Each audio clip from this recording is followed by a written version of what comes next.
ছুটির দিন দেখে ঋতু আমাকে টানতে টানতে জ্যোতিষীর কাছে নিয়ে গেল। ওনার বাড়িতেই উনি বসেন। বছর 8 আগে ঋতুর আর ওর বরের কোষ্ঠী বিচার করেছিলেন উনি। ওর ভীষণ বিশ্বাস ওনার প্রতি। আমার সব বান্ধবীদের বিয়ে হয়ে গেছে, ছানাপোনা হয়ে গেছে, আমি একাই আটকে গেছি। 34 বছর বয়স আমার। লোকের মুখে শুনি যে আমি দেখতে শুনতে খারাপ নই, শ্যামলা রং হলেও মুখশ্রী মানানসই, মাঝারি উচ্চতা, কোমর পর্যন্ত চুল। তবুও আমার পাত্র জুটছে না। এটা অন্য বন্ধুরা মেনে নিয়ে হাল ছেড়ে দিলেও ঋতু কিছুতেই মানতে নারাজ। একটা সাধারণ কোম্পানিতে চাকরি করি, আমার বাবা নেই, মা একা। আমার বিয়ের জন্য অনেক চেষ্টা করে হাল ছেড়েছেন। প্রথম প্রথম আমি পাত্রপক্ষ সামনে বসতাম, বিরক্ত লাগতো ঠিকই, কিন্তু উপায় ছিল না মায়ের কান্নাকাটির জোরে। এদিকে আমি পণ নেওয়ার ঘোর বিরোধী, তাই প্রতিবার সম্বন্ধগুলো নয় পণে আটকায়, নয়তো আমার গায়ের রঙে আটকায়। পাত্রপক্ষ সরাসরি কিছু জানায় না, তবে বাড়ি ফিরে আর যোগাযোগ রাখেন না। শুধু কি জন্য যে হচ্ছে না জানি না, অদ্ভুতভাবে সম্বন্ধগুলো ভেঙে যায়। আমি তিতি বিরক্ত, মাকে খোঁজ নিতে আপত্তি জানাই, নিজের আত্মসম্মানে বাধে। অবশেষে মা বিরক্ত হয়ে একদিন বলেই ফেলল, চাকরি করিস, চারিদিকে কারোর সাথে কি আলাপ হয় না? নিজেই তো দেখে নিতে পারিস। ভাবা যায় এইরকম পরিবর্তন আমার পরিবারে। কন্যাদায় কি সাংঘাতিক দায় বুঝলাম সেদিন। নয়তো আমাদের পরিবারে এই প্রেম করে বিয়ে আগে কেউ কখনো করেনি। এই প্রেম করার দায়ে আমার বড় পিসি আজও ত্যায্য কন্যা, আর আমারও এত দক্ষতা নেই যে প্রেম করব। ছোট থেকে একটু মুখচোরা আমি, ছেলেদের থেকে 10 হাত দূরে থাকি তাও নয়, কিন্তু তবুও আজ পর্যন্ত আমার কারোর তেমন প্রেমে পড়া হয়নি। আর কেউ বিশেষ আমাকে প্রেমের অফার করেও না, কেন কে জানে। করলে হয়তো ভাবতাম একটু, কিন্তু আমার দুর্ভাগ্য, সবাই সম্মান দিয়ে কথা বলে, আমার সামনে আর কেউ করে না কেউ। ঋতুর কাছে শুনেছিলাম পিছনে ওরা আমাকে বর্দি বলে ডাকে, এতে অবশ্য আমার খারাপ লাগেনি। শুধু ওই ঋতুটাই অন্যরকম, ওর সাথেই যত কথা আমার দুর্ভাগ্যের কথা শুনে ও বলে, হবে না, রাস্তা দিয়ে ঘ্যাম নিয়ে যাবি যাতে ধারে কাছে কেউ আসতে না পারে।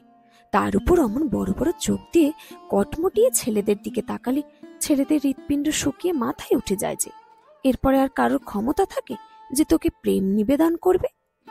ওর মতে আমি গম্ভীর, কথা কম বলি, হাসি ঠাট্টা থেকে শত হস্ত দূরে আমার অবস্থান। প্রথম দর্শনে ভীষণ রাগী টাইপের মনে হয়। গোল গোল গোলালুর মতো চোখ দিয়ে সবাইকে আমি ভড়কে দেওয়ার ক্ষমতা রাখি। আমার দ্বারা প্রেম কখনো হবে না। আর এই রকম তাকানোর জন্য পাত্রপক্ষ বেঁকে বসে। কে আর চায় এরকম রাগী বউ? কোনো শাশুড়ি চাইবে এরকম গম্ভীর বৌমা? বিশ্বাস করুন, আমি এসব ইচ্ছে করে করি না, আমার চোখটাই এমন আসলে। তা কি করব? আমার মা বলে 7 মাসে হয়েছিলাম আমি। ছোট চেহারার মুখের মধ্যে কেবল নাকি চোখ দুটোই ছিল তখন আমার। তা এসব জ্যোতিষী টতিষী আমি কোনো কালেই বিশ্বাস করি না।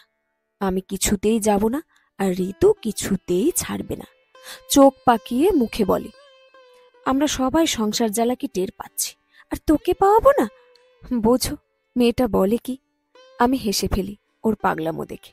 অবশেষে সেই আমাকে ওর বায়নায় আসতেই হলো জ্যোতিষীর বাড়ি। জ্যোতিষীর বাড়িতে নিচের অফিস মতো ঘরে নাম এন্ট্রি করে অনেকেই বসেছিল সেদিন। বুঝলাম সবাই ভাগ্যের অনুসন্ধানে এসেছে আমাদের মতো। আমরাও একটা বেঞ্চের ধারে বসলাম। বুকটা একটু দুরু দুরু করছে, কি জানি আবার কি বলে। বিশ্বাস করি না, তবু কেন এরকম হচ্ছে কি জানি। এই বাড়িটা অফিস যাতায়াতের পথে অনেকবার দেখেছি, জ্যোতিষীর নামও শুনেছি বেশ, কিন্তু বলা বাহুল্য কোনোদিন আসার তাগিদ অনুভব করিনি।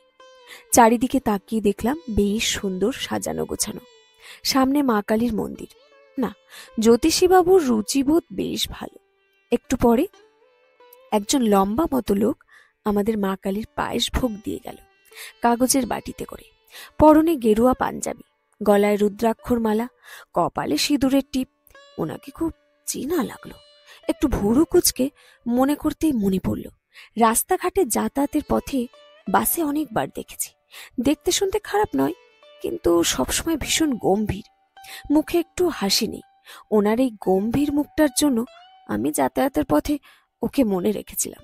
মনে মনে নাম দিয়েছিলাম রামগরুরের ছানা। আমাকেও এরকম লোকে পিছনে বলে কিনা কে জানে, কিন্তু এই বাড়িতে উনি কাজ করেন সেটা জানতাম না। যাই হোক, তৃপ্তি সহকারে মায়ের ভোগ খেয়ে অপেক্ষায় ছিলাম। এসেছে যখন দেখি জ্যোতিষী কি বলেন। আমার ভাগ্যের পরিবর্তন কি সম্ভব হবে এত বছর পরে? জ্যোতিষের ডাক আসতে ওনার কাছে গেলাম। টুকটুকে ফর্সা, মাথায় সাদা চুল, বেশ বয়স্ক মানুষ। দেখলে ভক্তি ভাব হয়, মানে আমার মতো অবিশ্বাসীরও হচ্ছিল একটু। উনি আমাকে অবাক করে বললেন, কি একটা ভৌম নাকি কি একটা দোষ আছে, সেটা কাটলেই 4 মাসের মধ্যে নাকি আমার বিবাহ যোগ আছে, তাও নাকি প্রেম করে। আমি চোখ কপালে উঠে যাওয়ার অবস্থা। বলেন কি? অবিশ্বাস্য দৃষ্টিতে ভুরু কুচকে ঋতুর দিকে তাকালাম। এই তোর জ্যোতিষী, শ্রেষ্ঠ জ্যোতিষী, এ বলে কি 4 মাসের মধ্যে বিয়ে, তাও আবার প্রেম করে? যত সব বুঝরু। ঋতুও থতমত খেয়ে গিয়েছিল। এতটা ভাবিনি আসলেও। আমার হাতের উপরে চাপ দিয়ে আশ্বস্ত করলো আমাকে। কিন্তু এই অসম্ভব কথা শুনে মেজা যেমন খিচড়ে গেল যে উনি আমার কোষ্ঠী বানাতে চাইছিলেন। আমি রাজি হইনি, কিন্তু ঋতুর জোরাজোরিতে রাজি হলাম। বুঝতেই পারছি ঋতু আমাকে বিয়ে দিয়েই ছাড়বে। এই মেয়েটার উপরে বেশি রাগ করতে পারি না আমি। আমার দোষ কাটানোর জন্য কিছু উপাচার করার ঘরোয়া পদ্ধতি বলে দিলেন জ্যোতিষী, যেগুলো খুব বেশি ব্যয়বহুল নয় বলে মনের মধ্যে একটা সন্তুষ্টি এলো আমার। ঠিক আছে, করব। ঋতুও ফেরার পথে বারবার মনে করিয়ে দিল, মুখে বলল, আরে কি হয়েছে, বিশ্বাসটা রেখে পালন করলে তোর খারাপ তো কিছু হচ্ছে না। আমি মুখ বেঁকালাম। বিশ্বাস না করলেও বাড়ি ফিরে উপাচারগুলো কিন্তু মনোযোগ সহকারে পালন করেছি। আর অদ্ভুত ব্যাপার হলো, রোজ অফিস যাওয়ার পথে অফিসে একে ওকে তাকে দেখে ভেবেছি প্রেমটা কার সাথে হবে। অফিসের বস থেকে শুরু করে বাসের কন্ডাক্টর পর্যন্ত কাউকে সন্দেহের চোখে দেখতে ছাড়িনি। কেউ একটু তাকালেই মনে হচ্ছে এই কি সেই। কিন্তু ওদের দেখে আমার মনে তো প্রেম জাগছে না কিছুতেই। কি করে কি হবে? 1.5 মাস হতে চলল, প্রেমিকের তো দেখা নেই। তাহলে প্রেমটা কবে হবে? আর বিয়েই বা 4 মাসের মধ্যে কিভাবে হবে? নিশ্চয়ই উনি ভুল ভাল বলেছেন। ঋতুকে ফোন করে বলতে ও হেসে কুটোপাটি বলে, বিয়ের জন্য কি উতলা হয়েছিস তুই দেখতে পাচ্ছিস? এটা কিন্তু একটা লক্ষণ। আরে বিশ্বাস রাখ। বিশ্বাসে মেলায় বস্তু তর্কে। আমি ফোনটা কেটে দিই। পাজির পা ঝাড়া, সব সময় ফাজলামি। নিজের কাজে মন দেওয়ার চেষ্টা করি। নিজের পরিবর্তন দেখে নিজেই অবাক। দিনরাত প্রেম করব কার সাথে ভাবছি, এ কি কোষ্ঠী হয়ে গেছে। আমি ইচ্ছে করেই আনতে যাইনি। বিরক্ত লাগছে। 2.5 মাস হতে চলল, আমার নাকি প্রেম হবে। আবার ভাবছি, দেখো কেমন উতলা হয়েছে সত্যি আমি। কিছুদিন অপেক্ষা করার পরে ভিতরে ভিতরে অস্থির আমি অবশেষে একদিন ফোন করে কোষ্ঠী আনতে গেছি একা রবিবার সকালে। গিয়ে শুনলাম উনি নেই। কোন ভক্ত নাকি তার শেষ সময় ওনাকে দেখতে চেয়েছেন হঠাৎ, তাই সেখানে যেতে বাধ্য হয়েছে। অগত্যা ফিরে আসবো কিনা ভাবছি। এমন সময় সেই লোকটা বিনয়ী কণ্ঠে, এই যে শুনুন, বলে আমাকে ডেকে অফিস ঘরের বেঞ্চে বসতে বললেন। ভাবলাম ইনি তো রোজ বাসে অফিসে যান, তাহলে এখানে কি অবসর সময়ে বেগার খাটেন নাকি? কিছুক্ষণ পরে উনি নিজে আমার কোষ্ঠীটা নিয়ে এসে বললেন, আমার কাছে দিয়ে গেছেন। তারপরে আমার দিকে তাকিয়ে মৃদু হাসলেন। এই প্রথম ওনাকে হাসতে দেখে আমি অবাক হলাম। আজ একটা নীল পাঞ্জাবি পরেছেন, কেমন যেন অনিন্দ সুন্দর লাগছে ওনাকে। হঠাৎ কেমন লজ্জা লাগলো, বুকের মধ্যে কেমন একটা উথাল পাথাল হলো যেন। মনে হলো যে মানুষ হাসলে এত সুন্দর লাগে তিনি হাসেন না কেন। কোষ্ঠীটা হাতে নিয়ে কয়েক পলক ওনার দিকে তাকিয়ে 4 চক্ষুর মিলন হওয়ার সাথে সাথে আমার মুখ থেকে ফুঁসকে জাস্ট বেরিয়ে গেল, হাসলে আপনাকে বেশ ভালোই লাগে, বলেই জিভ কেটেছি। এ কি অধঃপতন আমার! আগ বাড়িয়ে এমন কথা, ছিছি। উনি এক আকুল করা দৃষ্টিতে আমার দিকে তাকিয়ে বললেন, তাই? এর আগে এইভাবে কেউ তো বলেনি। ঠিক আছে, এরপর থেকে। সেদিন দ্রুত চলে এসেছিলাম সেখান থেকে। মনে হয়েছিল বলি, না, শুধু আমায় দেখে এসো, আরে কি করছি আমি, কি সব ভাবছি আমি, কি নির্লজ্জ পরিবর্তন হয়েছে আমার। এরপর থেকে আজকাল প্রায় ওনার সাথে দেখা হয় রাস্তায়, বাসে। মনে হয় যেন আমাকে দেখার জন্যই দাঁড়িয়ে থাকেন উনি। এখন উনি আমাকে দেখে রোজ হাসেন। মনে হয় সেদিনের কথাটা ওনার মনে ধরেছে। আমারও কেন জানি না মনে হয় ওই হাসিটা দেখলে আমার দিনটা ভালো যায়। বাস স্ট্যান্ডে গিয়ে তাই রোজ ওনাকে খুঁজি, উনিও বুঝি আমাকেই খোঁজেন। মাঝে মাঝে চোখে চোখ পড়ে, প্রায় লজ্জায় চোখ নামিয়ে নি। উনি কিন্তু তাকিয়ে থাকেন, মনের মধ্যে ঝড় ওঠে আমার। এমনটা আগে কখনো হয়নি। মনে হয় ওনার হাসি মুখটা যদি রোজ দেখতে পেতাম, তাহলে কি জ্যোতিষীর কথায় সত্যি পরিবর্তন হলো আমার?